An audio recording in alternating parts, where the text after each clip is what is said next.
ఈరోజు మనం ఎంత ఎదుగుతున్నా పునాది ఎక్కడ పడింది అంటే గురువు దగ్గర పడింది.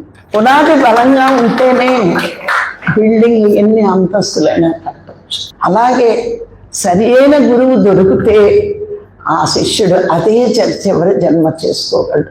సరికాని గురువు దొరికితే ఇంకొంచెం జన్మలు పెరుగుతాయి. పత్రిసార్ వల్ల అందరూ జన్మలు తగ్గించుకుంటారే కానీ ఎవరు జన్మని పెంచుకోరు. ఈరోజు ఇంత చేయగలుగుతున్నామంటే సాధన వల్ల శక్తి, సత్యాన్ని ప్రేమిస్తున్నాం కాబట్టే ఇంత ఆనందం. ఇవన్నీ మనకు వస్తున్నాయి అంటే ఈ ధ్యానం చేస్తున్నాం, ఈ జ్ఞానం పంచుతున్నాం. ఇది చేసిన వాడి జీవితం ఎప్పుడూ ఆనందంగానే ఉంటుంది. ఒకవేళ దుఃఖం వచ్చినా మన కర్మ పోతుందిలే. అందుకే భగవద్గీత ఏం చెప్పింది? సమత్వం యోగ ఉచితే. యోగి సర్ని సమానంగా తీసుకుంటాడు. చాలామంది అడిగారు పత్రిసారిని, ఏమని ఇంత మంచి పని చేస్తారు, చిన్నప్పటి నుంచి వాళ్ళు మాంసం తిన్న కుటుంబం, మేడం ఎందుకు ఇంత కష్టపడాలి? యోగ జీవితం ఎలా ఉంటుందంటే కర్మలు దాచుకోవడానికి ప్రయత్నించరు.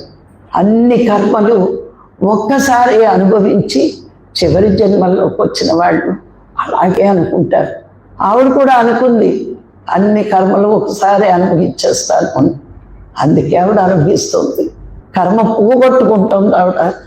మీకు ఎందుకు దేవుడికి దయలేదా అని అజ్ఞానం అనుకుంటాడు, కానీ జ్ఞానం ఏమనుకుంటాడు? ఇన్ని తెచ్చుకుంది ఆవిడ, అన్నీ పోగొట్టుకుంటుంది అని జ్ఞాని అనుకుంటాడు. కానీ ఏ గురువు అయినా సరే మన కర్మల్లో జోక్యం కల్పించుకోడు. మరి పత్రిసారికి అంత శక్తి ఉన్నా నాకు రాకుండానే చూసుకోవచ్చు కదా అనుకుంటాడు. అది అజ్ఞానంతో అనుకునే మాట. శిష్యుడు వాడి కర్మల్ని పూర్తి చేసుకోవాలి. చేసుకున్నాక శిష్యుడిని కర్మలేని స్థితికి తీసుకువెళ్ళి అప్పుడు వాళ్ళు తయారు చేసుకుంటారు. మన కర్మల్లో వాళ్ళు వేయలేటరు, మనం తయారు చేయడంలో వాళ్ళు ముందుంటారు.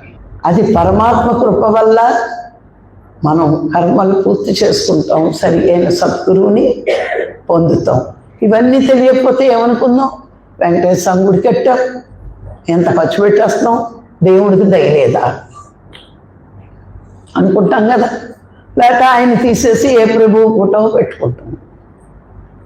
కానీ సత్యాన్ని బోధించే గురువు, ఆ సద్గురువులు వచ్చినప్పుడు, అసలైన సత్యం మనకు అర్థమైనప్పుడు దేనికి బాధపడకుండా అన్నిటినీ యాక్సెప్ట్ చేస్తూ సవాళ్ళను స్వీకరిస్తూ మన దృష్టి జ్ఞానం మీదే పెట్టినప్పుడు ఎంత ఎత్తుకైనా ఎదగలం.